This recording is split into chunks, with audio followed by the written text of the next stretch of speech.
우리 하나님 말씀 보도록 하겠습니다. 로마서 1장 1절에서 4절까지인데 우리 우선 말씀은 보지 말고 찾기만 여러분들이 해 보시고 로마서 1장 말씀이에요. 네.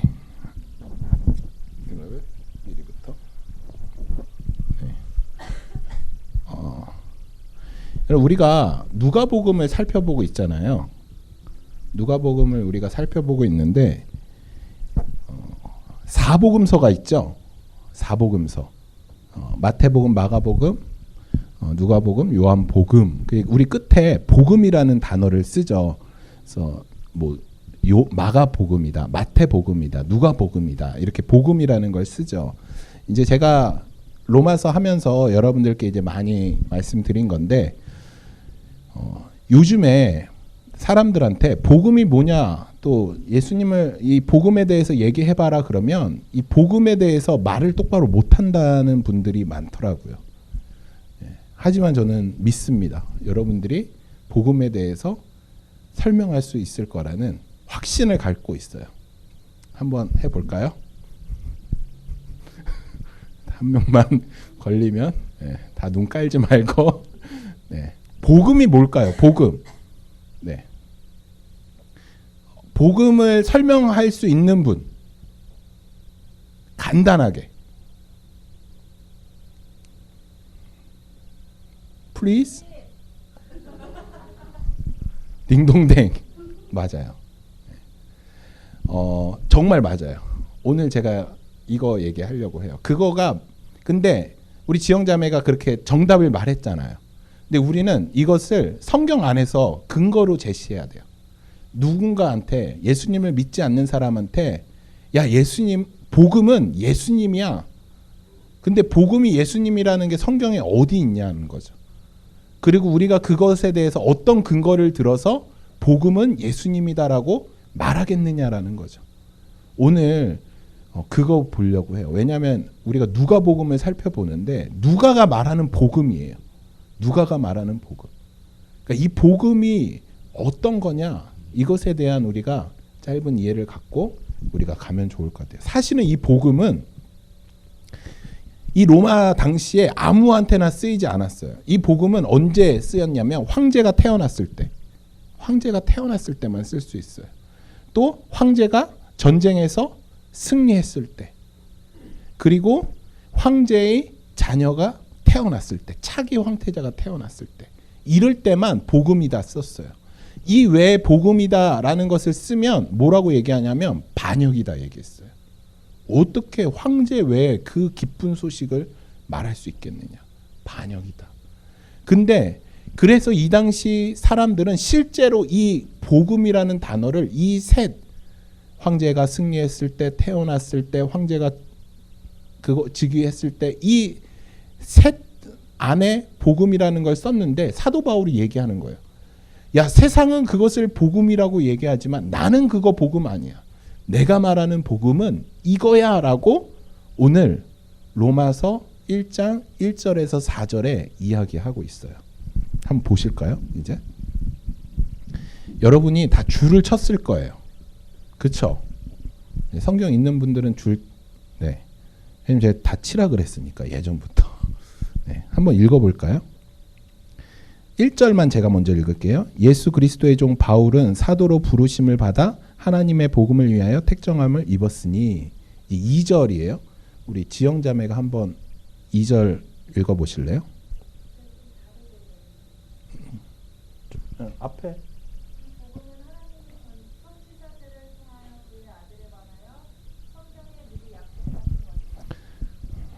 그러니까 이제 복음에 대해서 사도 바울이 정의를 내리는 거예요.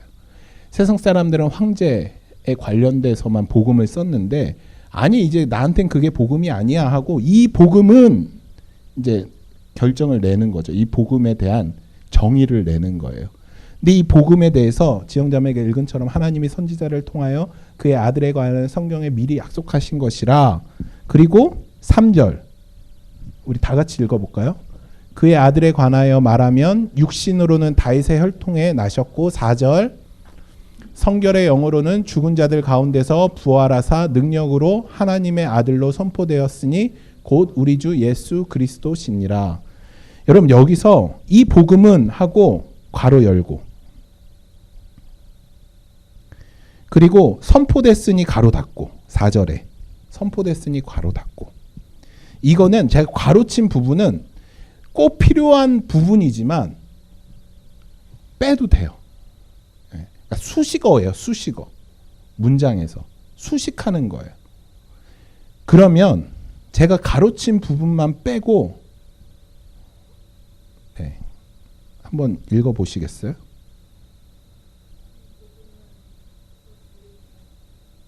맞아요. 다시 한번 읽어보실래요? 우리 다 같이 시작. 이 복음은 곧 우리 주 예수 그리스도시니라. 우리 지영자매가 아까 복음은 했더니 예수님이요 얘기했어요. 그거에 증거되는 말씀이죠. 사도 바울은 얘기하는 거예요. 너희들이 그것을 복음이라고 얘기하는데 아니 내가 말하는 복음은 로마의 황제가 아니라 너희들이 말하는 자칭 신이 아니라 예수 그리스도다라고 사도 바울이 고백하는 것이에요. 여러분에게 복음은 무엇이에요? 로또 당첨되는 게 복음인가요? 그것도 기쁜 소식이죠. 얼마나 큰 기쁜 소식이에요. 큰 집을 산 게 여러분들에게 복음인가요? 저희 교회의 복음은 수많은 사람들이 밀려오는 게 복음인가요? 사도 바울은 얘기해요. 아니 그거 복음 되면 안 돼 얘기하는 거예요. 너희들의 복음은 예수 그리스도가 돼야 돼 이야기하는 거예요. 그러고 로마서가 시작되는 거예요. 예. 여러분 이제 복음을 좀 설명하실 수 있겠어요? 예. 누군가 너 자꾸 복음하고 교회에서 복음하는데 복음이 도대체 뭐냐? 설명해봐라. 예. 제가 지금까지 했던 이 말을 그대로 다른 사람한테 하면 되는 거예요. 이게 바로 복음을 전한다라는 것이에요. 네. 쉽죠? 이해가 되셨죠? 이제 복음하면 잊어버리시면 안 돼요. 네, 반응이 좀 안 좋지만 여러분들을 신뢰함으로 다 이해하셨을 것이라고 생각하고 말씀을 마치도록 하겠습니다. 기도하겠습니다. 하나님 감사합니다. 오늘 우리가 함께 살펴본 복음은 곧 예수 그리스도이십니다. 수많은 사람들은 좋은 직장에 가고 좋은 대학에 가고 돈을 벌고 로또에 당첨되고 이런 것들이 복음이라고 이야기합니다. 복된 소식, 기쁜 소식이라고 이야기합니다. 하지만 우리에게 그것이 기쁜 소식이 아니라 예수 그리스도가 기쁜 소식입니다. 주님이 우리를 위해 죽으시고 부활하신 것, 우리를 구원하신 것, 그것이 기쁜 소식이 되기를 간절히 소망합니다. 그런 우리들의 삶이 될 수 있도록 주께서 붙들어 주시옵소서. 모든 것 주님 앞에 올려드리며 예수 그리스도의 이름으로 기도하옵나이다. 아멘. 아멘. 그러면 우리 전사님 모시고 우리 Q&A 시간을 갖도록 하겠습니다. 반갑습니다. 이번에 Q&A 진행을 맡게 된 김디모데 전도사입니다. 우리가 아이들이 자라는 것을 지켜보면 아이들이 자라면서 질문들을 굉장히 많이 하는 것을 보게 돼요. 그렇죠? 왜 그러냐면 알고 싶은 게 많은 거예요. 그러면 그 질문들을 통해서 아이들이 더 성숙해지고 어른으로 나아가는 그런 과정에 있습니다. 저는 이 크리스찬들도 이와 같다라고 생각을 해요. 그래서 우리가 더 성경을 알아가길 원하고 그리고 하나님을 더 알아가길 원하고 그리고 더 성숙한 신앙을 갖길 원한다면 우리 안에 이러한 끊임없는 질문들이 계속해서 나와야 한다. 저는 그렇게 생각을 해요. 그래서 저는 오늘 이 Q&A 이 시간이 정말 우리에게 큰 의미가 있을 것 같고 또 우리들의 이 신앙을 더 성숙하게 할 것이라고 생각을 합니다. 그런 의미에서 잠시 질문을 드리면 목사님 Q&A 준비하면서 어떤 마음으로 또 어떤 느낌을 받았는지 한번 말씀을 해주실 수 있으신가요? 저는 이제 제가 성경을 보게 된 이유가 전사님 말씀대로 성경에 대한 궁금증이 너무 많았어요. 아니, 성경에 대한 궁금증보다 삶에 대한 질문이 굉장히 많았어요. 나는 왜 태어났는가? 그리고 나는 왜 죄인으로 태어났는가? 예? 또 이런 수많은 질문들. 근데 저에게 어떤 누구도 속 시원히 대답해 주는 사람이 없었어요. 왜 하나님이 선악과를 왜 만드셨는가? 그 따먹을 줄 알았을 텐데. 예, 또 선악과를 왜 만드셨을까? 그러면 아담과 하와를 왜 만드셨을까? 그러니까 이런 수많은 질문들이 저에게 있었는데 그것들에 대한 대답을 해주는 사람들이 아무도 없었고 그 질문들을 했을 때 오히려 믿음이 없다라는 식의 어떤 정죄함, 예, 그건 믿음으로 가야지. 이런 말도 안 되는. 저도 비슷한 경험을 했던 것 같은데 저 때도 교회 안에서 질문을 하는 것이 되게 없었어요. 오히려 하면은 얘는 믿음이 부족하고 없는 애구나라는 그 주변의 시선을 받았거든요. 저도 되게 호기심도 많고 그래서 궁금한 것도 많고 뭐 굳이 성경적인 것을 떠나서 세상적인 것에도 궁금한 게 되게 많았거든요. 근데 그것을 질문을 할 자리가 없었던 것 같아요.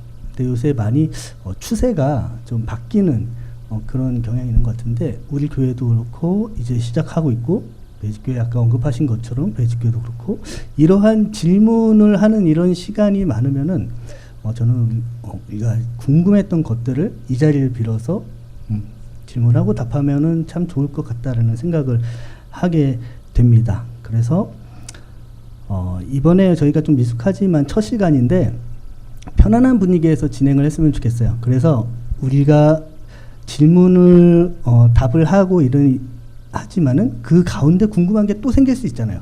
그때는 편안하게 질문을 바로 해주셔도 좋아요. 저희를 당황시키셔도 좋습니다. 왜냐하면 목사님께서 다 속 시원하게 대답을 해주실 것이기 때문에 괜찮아요.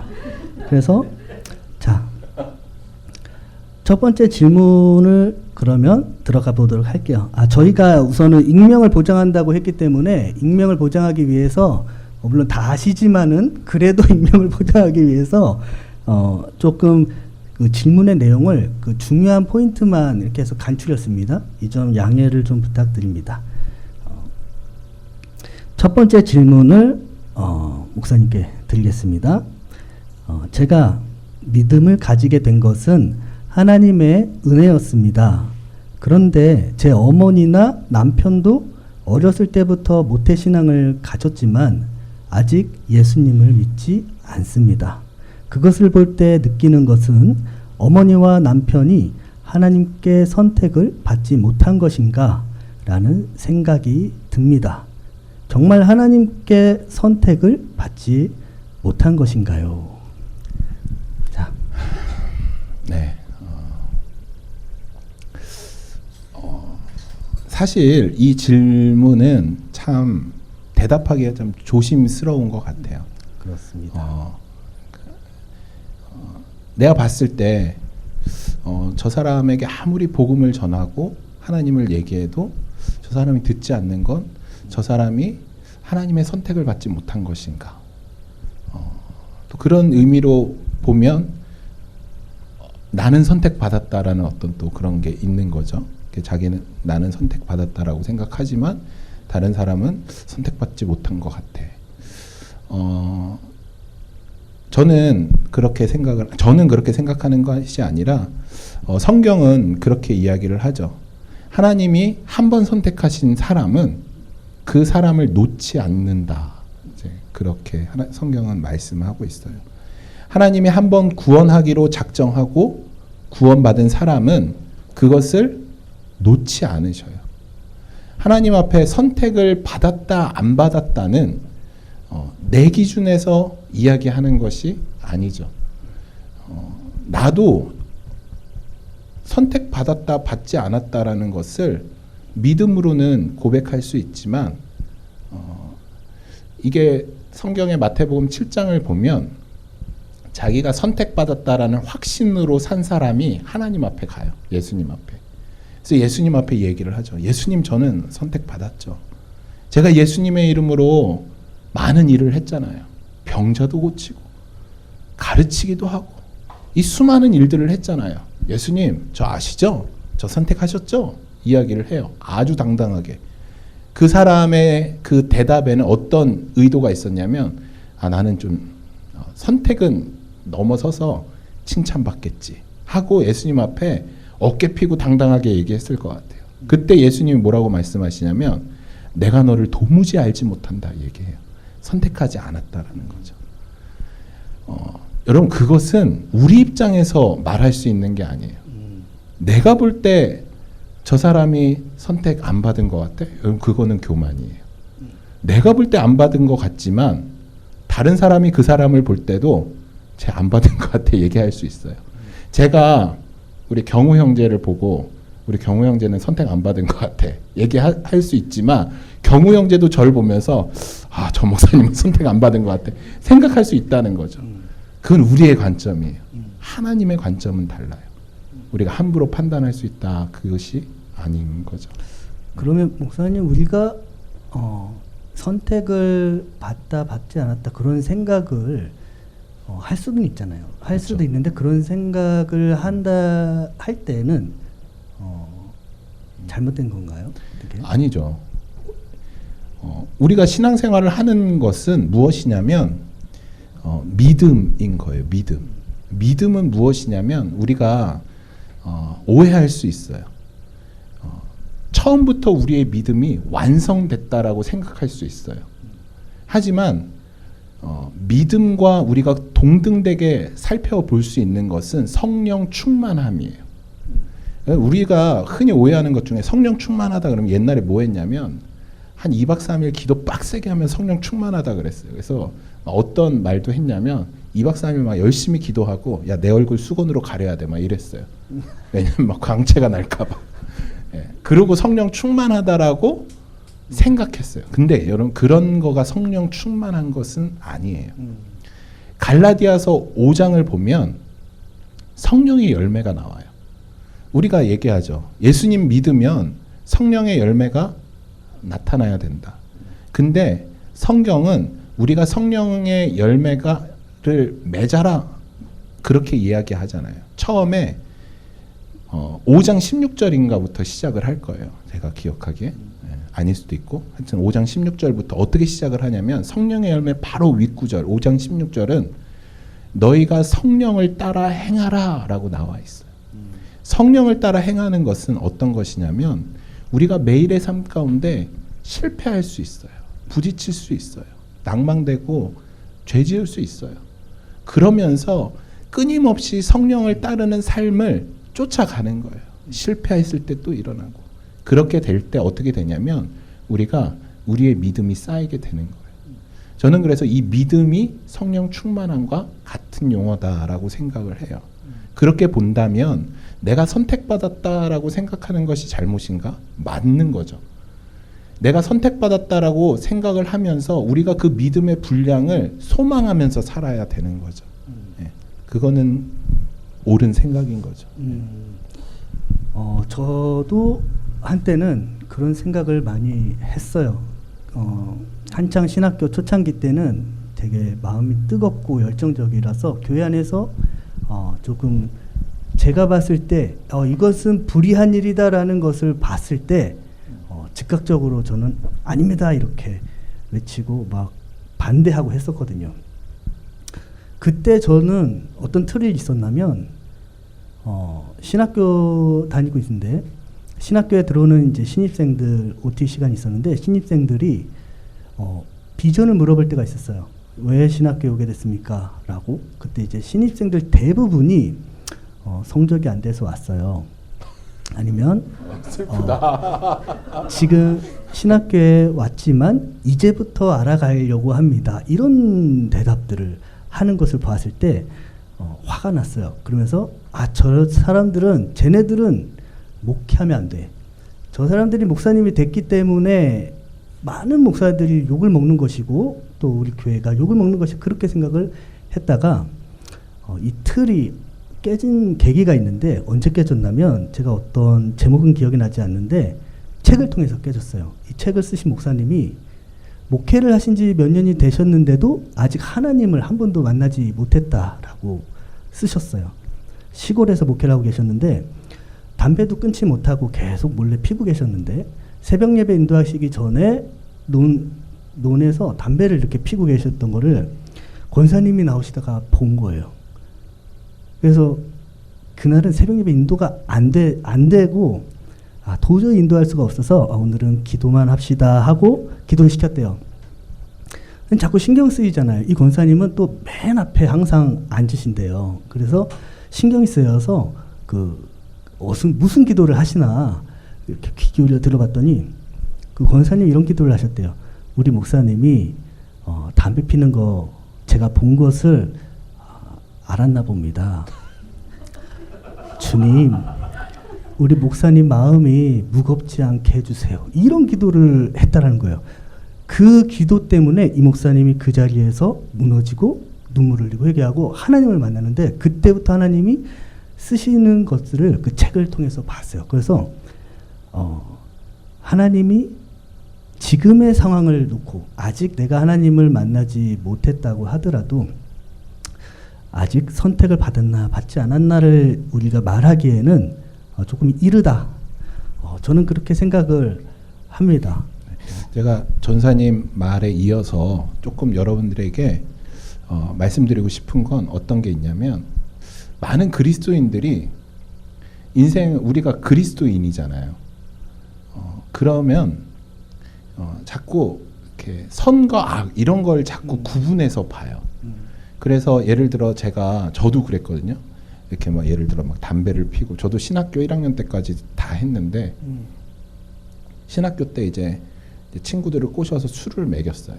저도 이제 마시고.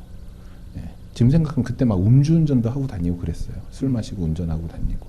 근데 이제 그 다음날 항상 저희는 뭐 월요일 빼고 화요일부터 주일까지 늘 예배가 있으니까. 그럼 술 마시고 예배 가는 거예요. 그럼 정죄감이 들어요. 그럼 또 혼자 막 하고. 그리고 이제 새로운 마음으로 다시 결단해서 하고. 여러분 하나님은 한 그리스도인을 만들기 위해서 시간이라는 걸 사용하세요. 우리가 하나님의 인도하심을 믿는다면 제가 모세 얘기 잠깐 해드릴게요. 모세가 80세에 하나님을 만났어요. 그리고 하나님이 이제 하나님을 만나서 하나님 앞에 이렇게 얘기를 해요. 당신이 누구십니까? 얘기해요. 근데 하나님이 나는 스스로 있는 자다라고 말해요. 이 스스로 있는 자는 뭐냐면 나는 시간이 필요 없는 시간과 공간을 초월한 존재야라고 얘기하는 거예요. 그때 모세가 왜 이제야 왔습니까? 얘기를 해요. 그렇게 이야기했다라는 건 모세의 삶 가운데 40세의 삶, 80세의 삶, 이 전까지의 인생을 그냥 무시한 인생이에요.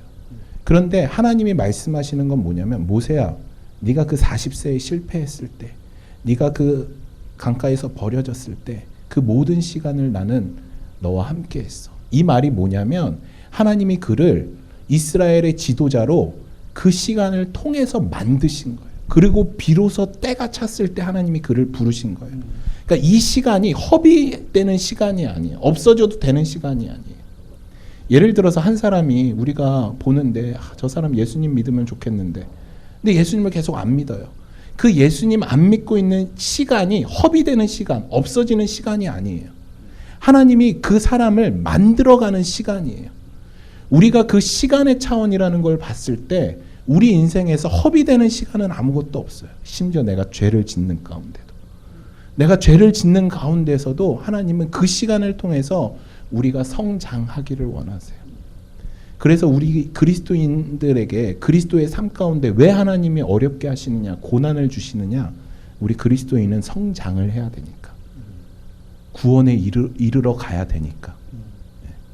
그렇기 때문에 여러분들이 그래서 누군가 선택됐다 안 됐다를 지금 이런 시점에서 함부로 판단할 수 있는 게 아니다라는 거예요. 그 사람을 하나님이 지금 만져가고 계신 거죠. 저 술 마시고 막 그렇게 애들 막 그럴 때 학교에서 소문이 났어요.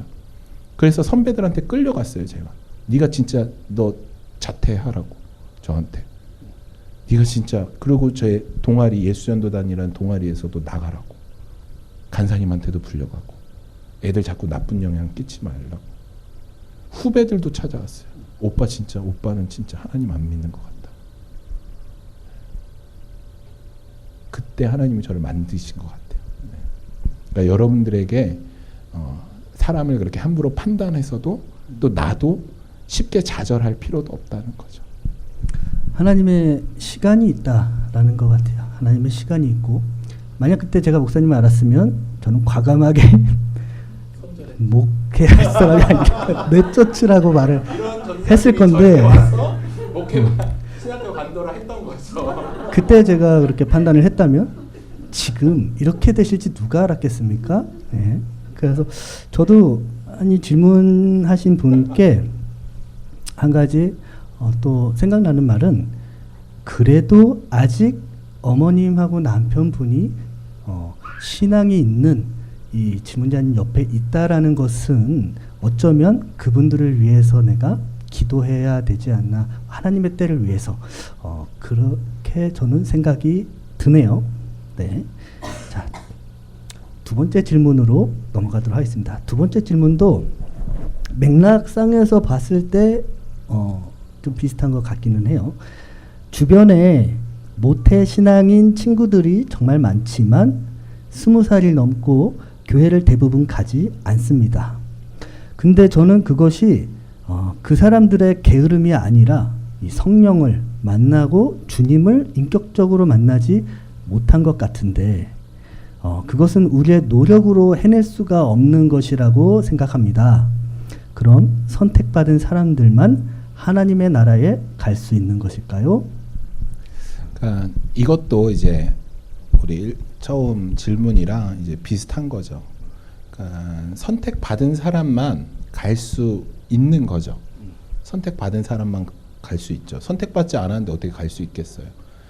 그러니까 선택받은 사람만 갈 수 있는데 문제는 그 사람이 선택받았냐 안 받았냐를 우리가 알 수 없다는 거죠. 여러분 나무가 있잖아요. 나무가 우리가 이렇게 밖에서 보면 겨울이고 이럴 때 저희 집 앞에도 제가 얼마 전에 사진을 찍었는데 집 앞에도 이제 뭐 이런 예쁜 꽃이 나는 게 있어요. 근데 그게 겨울만 되면 아예 없어져 있어요. 그냥 다 꽃이 떨어져서 이게 무슨 나무인지 몰라요. 근데 이게 가을이 되고 여름이 되면 우리가 이 나무가 무슨 열매인 줄 무슨 나무인 줄 알아요. 어떻게 알죠? 무슨 나무인 줄? 뭐 보고? 열매 보고 아는 거예요. 열매 보고. 우리가 함부로 판단할 수 없는 게 지금은 우리 전부 나무예요. 그냥.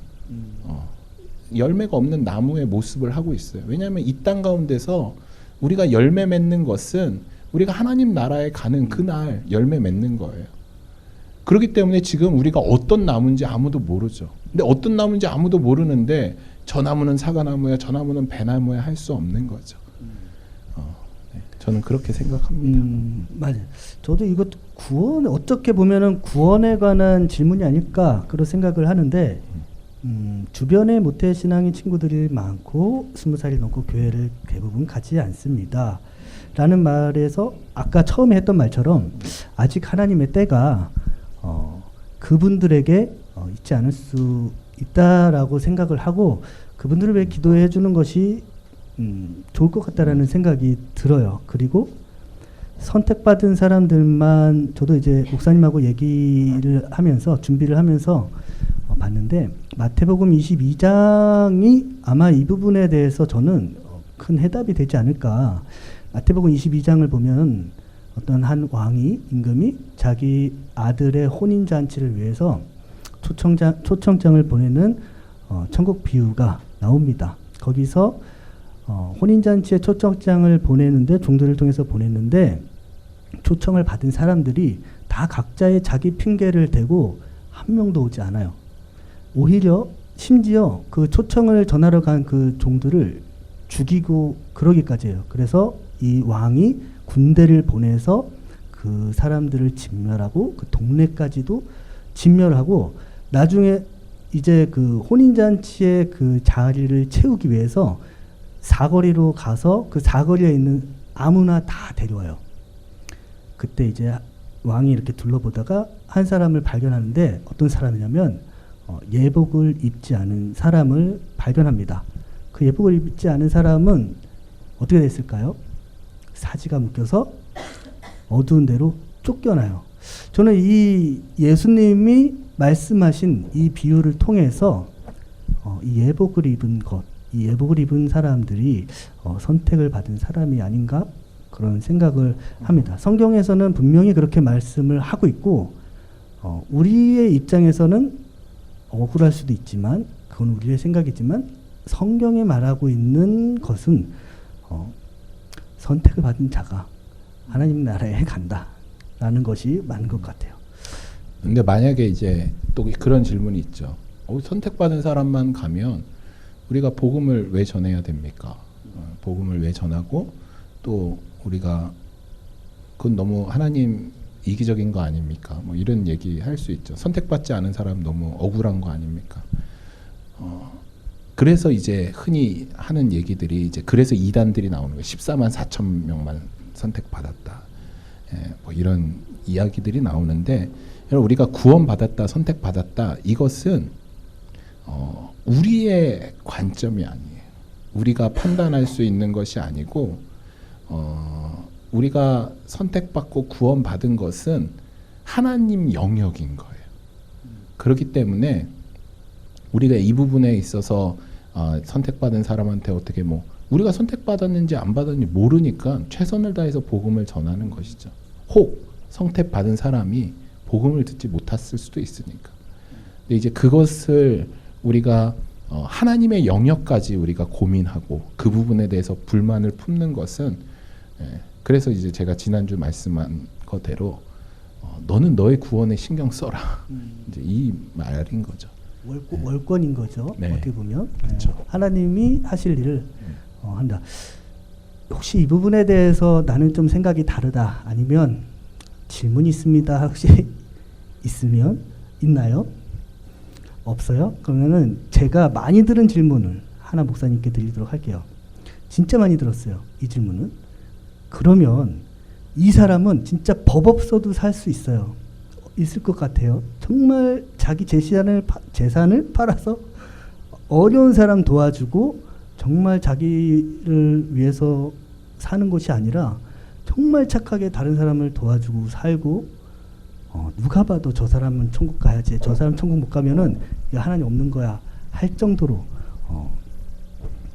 착하게 사는 사람이 있는데 네. 결정적으로 예수님을 믿지 않아요. 그럼 이런 사람들도 천국에 갈 수 없는 건가요? 없죠. 없죠. 단호합니다. 네, 없죠. 근데 이제 그래서 하나님 너무 불공평한 거 아니야? 이런 이제 이야기들을 하죠. 근데 우리가 이제 그 부분을 가장 먼저 알아야 하는 것이 인간은 다 죄인이다. 죄는 우리가 어떤 도덕적인 일을 잘해서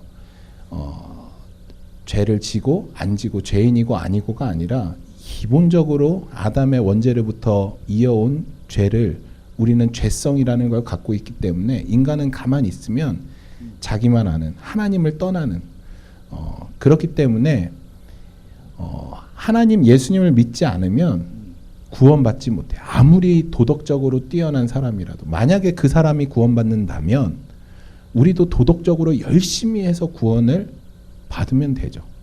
근데 주님은 구원을 받는 거에서도 이 도덕적인 기준을 제시하지 않아요. 그냥 딱 한 기준, 예수님 믿어라. 네. 그 기준만 제시하는 거죠. 네. 그렇습니다.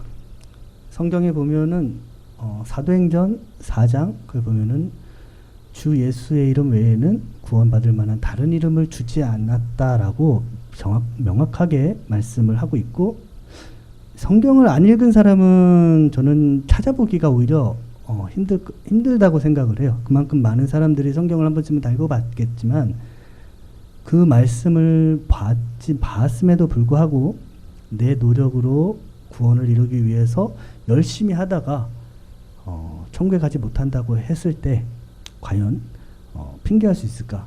우리는 우리 입장에서 이거는 불공평하다 할 수 있겠지만 하나님 입장에서는 오히려 그것이 그래서 너희들에게 내가 예수 그리스도를 보내지 않았느냐 하고 답답해할 수도 있지 않나 생각이 들어요. 그러니까 성경에서 제일 불공평하고 제일 억울한 사람들이 누구냐면 바리새인들이에요. 서기관들이랑. 율법을 여러분 지금도 유대인들 보세요. 얼마나 철저하게 지키는데요. 와, 진짜 대단해요. 여러분 우리의 신앙의 모습이랑은 차원이 달라요. 여러분 뭐 도덕적으로 뭐 이걸 떠나서 그들도 하나님 믿는데 여러분 그럼 그 사람들도 구원시켜야 되는 거예요. 가장 첫 우선자가 그 사람들이에요. 얼마나 율법을 다 지키고 모세오경을 12세 전에 다 외워요. 우리 한 절 정도 외우는데 얘네들은 다 외운다고. 네. 그런데 못 간대요. 왜냐하면 예수님 안 믿어서. 그렇습니다. 자, 세 번째 질문으로 넘어가도록 할게요.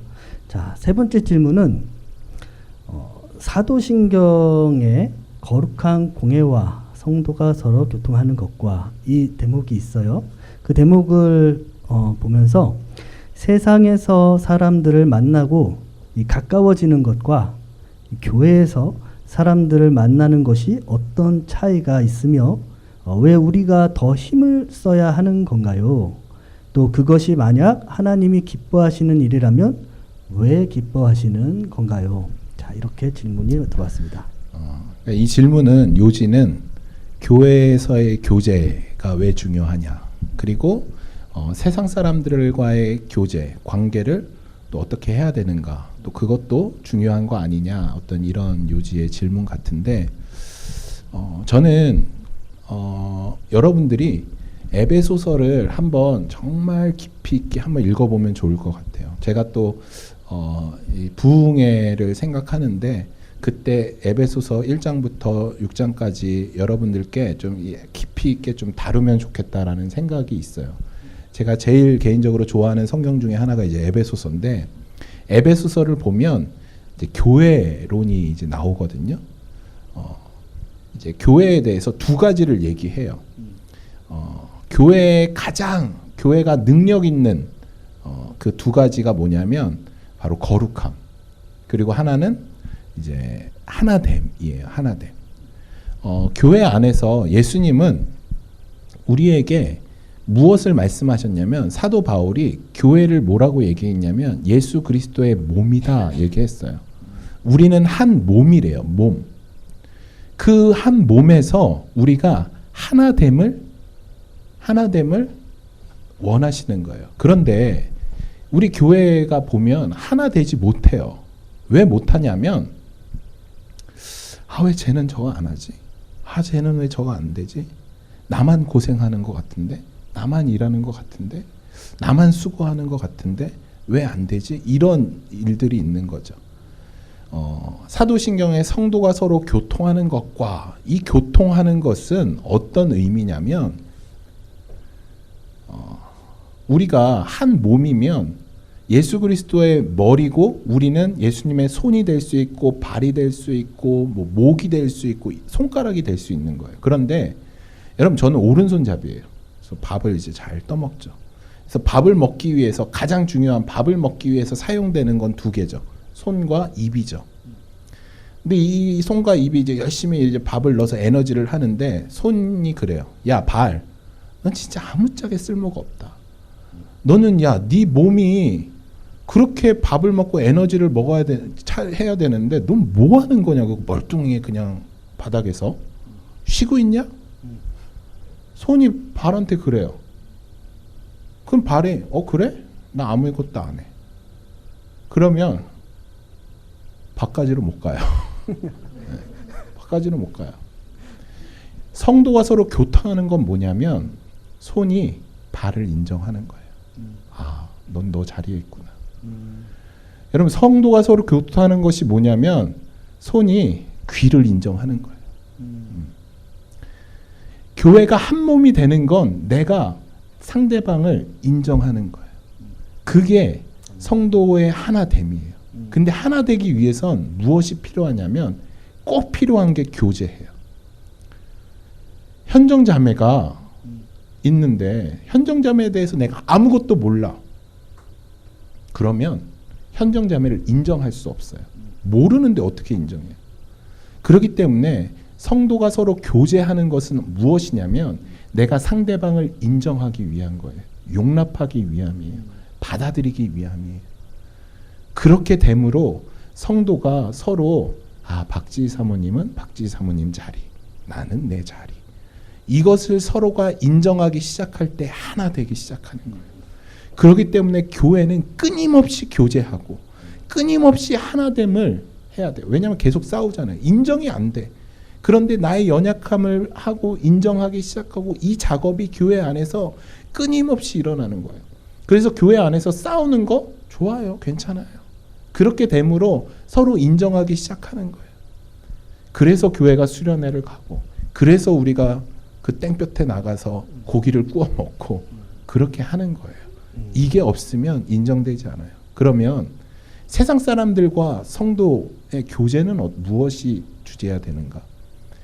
성도와 성도 간에는 서로 하나 되기 위한 교제, 그것이 목적이고 중요성이라면 성도 그리스도인이 세상 사람과의 교제는 목적 자체가 달라요. 그들과 하나 되기 위한 게 아니에요. 하나 되면 안 되죠. 예수님 믿지 않는 사람이랑 하나 되면 안 되죠. 그러면 안 되고 이 목적이 가장 잘 나타나 있는 말씀이 뭐냐면 마태복음 28장 예수님이 뭐라고 얘기하냐면 너희가 세상에 나가서 무엇을 하냐면 그들로 하여금 너희가 갖고 있는 그 진리의 말씀을 가르치고 지키게 하라. 그리고 그들에게 아버지와 아들과 성령의 이름으로 세례를 베풀라. 여러분 세상과의 교제는 이게 목적이 돼야 돼요. 우리가 그들에게 영향을 받는 그들의 무언가가 부러워서 그들과 교제하고 그들의 무언가를 얻기 위해서가 아니라 내가 그들에게 그리스도인의 영향력을 끼치기 위한 목적이 돼야 된다라는 거죠. 그게 이제 세상 사람들과의 교제, 그리스도인과의 교제의 다른 점인 거죠. 질문을 가만히 이렇게 저도 보니까 저는 이 질문 내용 자체만으로만 봤을 때는 세상 그리고 교회 이것을 나눔으로써 조금 그리스도인으로서 좀 딜레마적인 마음이 있지 않나라는 느낌을 조금 받는데 굳이 이렇게 저희 그리스도인으로서 살아갈 때 세상과 교회 이걸 나눌 필요가 있을까요? 이제 이 문제는 이제 조금 다른 문제인 것 같아요. 분명히 우리가 어떤 이런 교제와 관계에 있어서는 구분되어야 된다고 생각해요. 왜냐하면 우리가 구분이 없으면 그들에게 영향받아요. 우리는. 제가 이 부분을 이제 한번 설명한 적이 있는데 레위기에서 나오는 3분법이 있어요. 3분법.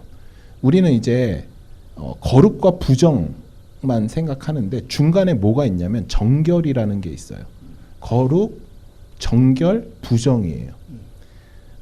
거룩은 영향은 줄 수 있는데 영향은 받지 않아요. 거룩한 분은 오직 한 분 하나님이셔요. 부정한 것은 죄에 지은 모든 것이에요. 그런데 정결한 것은 무엇이냐면 하나님의 창조된 그때 그래서 제사를 드리잖아요. 레위기에서 제사를 드리면 어떤 단계가 되냐면 거룩한 단계가 되는 것이 아니라 정결한 단계가 돼요. 그래서 거룩하신 하나님을 만날 때 하나님의 거룩함에 영향을 받는 거죠. 그렇기 때문에 우리는 어떤 존재들이냐면 엄밀히 얘기하면 거룩한 존재들이 아니라 우리는 정결한 존재예요. 정결한 존재의 약점이 뭐냐면 부정에게도 영향을 받고 거룩에게도 영향을 받아요. 그래서 우리가 세상 가운데 더러운 자리에 있다 보면 영향받게 돼 있어요. 그래서 우리를 어떤 존재로 계속 얘기하냐면 예배하는 자가 되라. 이 예배하는 자는 뭐냐면 하나님이 임재하고 하나님이 함께 하시는 것. 그렇기 때문에 우리가 끊임없이 하나님으로부터 그 거룩함을 영향받아야 돼요. 나 혼자 계속 있다 보면 이 정결함, 그래서 악함이, 죄성이 계속 영향을 받게 되죠. 그래서 분명히 그 관계는 있어야 되지만 또 어떤 것이냐면 세상과 교회는 구별되어서는 안 되죠. 그리스도인으로서. 우리가 교회와 세상을 분리해서 교회에서만 예배드리고 그런 삶은 아닌 거죠. 우리는 반드시 우리가 거하는 모든 처소를 예배의 처소, 교회로 만들어야 돼요. 그래서 여러분이 거하는 내가 지성소가 되고 예배하는 장소. 그런 구분이 있죠. 저도 이렇게 밖에서 일을 하다 보면 참 이런 상황에 처한 사람들을, 그리스도인들을 종종 만나는데요. 세상에 있을 때는 그들하고 섞이기 위해서 세상 사람들을 만날 때는 그들하고 같이 이렇게 행동을 해요. 또 교회에 가면은 또 교회에 맞게 또 행동을 해요. 그러다 보니까 이제 딜레마가 온 거예요. 나는 그리스도인인가 아닌가. 저는 그거를 보면서 만약에 제 주위 세상 친구들한테 너 교회 다니는 애였어? 라는 말을 내가 들었다면 좀 나를 돌아볼 필요가 있지 않나라는 생각이 들어요. 그래서 그리스도인으로서의 삶, 그리스도인이 되기 전에랑 후랑은 삶이 바뀌기 때문에 어쩔 수 없이 저는 삶이 바뀐다고 봐요. 생각을 해요. 그렇기 때문에 그 전에는 나를 위해서 살았다면 나를 위해서 대인관계를 하는 거죠. 나의 이 허무함, 나의 외로움을 채우기 위해서 친구를 사귀고 또 내 사업을 위해서 사람들을 사귀고 나의 유익이 1순위였다면 이제 그리스도인으로서의 삶으로 바뀌었으면 바뀌는 거예요. 내가 아니라 남을 위해서, 저 사람을 위해서 내가 좀 절제하고 저 사람을 위해서 내가 조금 손해를 보고 이렇게 생각을 하게 되는 거죠. 그런 삶을 살아가게 되는 거죠. 그렇다 삶을 산다면 굳이 저는 아까 말씀하신 것처럼 세상하고 교회의 삶이 다르지 않다라고 생각을 하게 되는 거예요. 교회에서도 남을 위해서 내가 그리스도의 사랑으로 살아가고 세상에서도 그 복음을 드러내기 위한 삶을 살아간다면 그런 딜레마에 빠지지 않지 않을까. 물론 근데 저는 이제 그렇게 생각을 해요. 우리 시간이 너무 돼서 이제 좀 마무리해야 되는데 그리스도인이라고 여러분 삶이 예수님 믿기 전과 믿은 후가 확 달라졌나요? 완전 헌신적인 삶을 사나요? 막 이타적인 삶, 다른 사람을 배려하는 삶. 여러분 무서운 게 뭐냐면 구원파 아시죠? 구원파 이단 중에 대표적인 이단 중에 하나가 구원파인데 구원파의 핵심 이론이 뭐냐면 이거예요. 이상적인 걸 꿈꾸게 해요. 무조건 그리스도인들은 헌신하라 얘기해요. 막 남의 것들, 너의 것들을 다 퍼줘라 얘기를 해요. 이게 구원론의 핵심 이론이에요. 여러분 그게 되게 무서운 게 뭐냐면 그것을 되게 사람들이 막 열광했어요. 1970년도에 우리 한국 사람들이 그 위치만리라는 사람이 이제 내놓은 이론인데 왜 황로했냐면 나는 그렇게 살지 못하는데 그리고 나와는 좀 별개인데 내가 이상적으로 꿈꿀 수 있어. 지금 당장은 못 사는데 그냥 이상적으로 꿈꿔. 나 곧 언젠간 그런 삶 살 수 있겠지. 여러분 예수님은 이상적으로 꿈꾸는 삶을 말하지 않았어요. 현실을 얘기했어요. 우리가 여러분들이 힘든 거 여러분들 이 땅에서 여러분들이 막 돈을 막 추구하면서 사는 거 괜찮아요. 예? 괜찮아요. 제가 이제 설교 때 막 막 좋은 거 뭐 추구하면 세상에 물론 이렇게 설교 때는 얘기해야 되지만 여러분 우리는 그렇게 살아가요. 그렇게 살아갈 수밖에 없어요. 근데 중요한 건 뭐냐면 그 가운데서 끊임없이 고민하는 거예요. 그리스도인들은 내가 추구하는 진리가 무언가, 내가 바라봐야 하는 게 무언가를 끊임없이 고민하면서 아까 제가 얘기했죠. 무엇을 해야 된다고요? 성장을 해야 되는 거예요. 이전에는 막 돈 썼어. 그런데 내가 그 부분에 있어서 하나님 말씀하셔. 끊임없이 고민하는 거야. 그 예전에는 막 1,000만 원 막 마음대로 썼다면 요즘에 좀 줄였어. 한 100만 원만 마음대로 써. 네, 성장한 거예요. 거기에 여러분들 칭찬을 좀 해주세요. 나 이 정도 잘했어. 네. 제가 우리 지영자매 맨날 칭찬하면 나 아직 멀었고 막 얘기해요. 아니 여러분 우리 현정자매도 제가 칭찬하면 아니에요 저는 막 얘기해요. 아니요 여러분 잘하고 있어요. 그렇게 하는 거 맞아요. 예. 그 마지막에 열매 맺는 그날을 위해서. 아멘. 시간이 다 됐어요. 그렇죠? 시간이 다 돼가지고 아직 질문이 좀 더 되는데 이거는 다음 달로 연기를 해야 될 것 같은데 해야 될 것 같습니다. 뭐 질문들이 재밌는 것들이 아직 많이 남아 있는데 뭐 동물은 죽으면 어떻게 되나요? 궁금하죠? 기독교인은 불의를 보고 지나가면 안 되나요? 궁금하죠? 이런 것들이 준비가 돼 있고 또 다음 달 저희 궁금한 것들 지금 얘기를 들으면서 지금 퍼뜩 생각나는 궁금한 것들이 있으면 지금 바로 카톡으로 보내놓으십시오. 반드시 까먹습니다. 제가 장담하는데 그 까먹기 전에 놓으시고 또 그것들도 함께 다루면서 또 다음 달에도 했으면 좋을 것 같아요. 자, 목사님. 전사님이 이제 전체 마무리 기도 제가 마무리 기도 네. 기도하겠습니다. 사랑의 하나님 감사합니다. 저희가 살아가면서 알지 못하는 것들 또 어떻게 해야 하면서 주님 신앙생활을 해야 하는지 모릅니다. 주님 그럴 때마다 우리가 알게 하여 주시고 말씀으로 고민하게 하여 주시고 주님 우리에게 그 고민 가운데서 답을 알려주세요. 우리가 말씀으로 고민하면서 나아갈 때에 그 말씀으로 우리가 나타나는 주님의 그 놀라운 은혜들을 체험하면서 나아갈 때에 우리의 신앙이 더 성장할 줄을 믿습니다.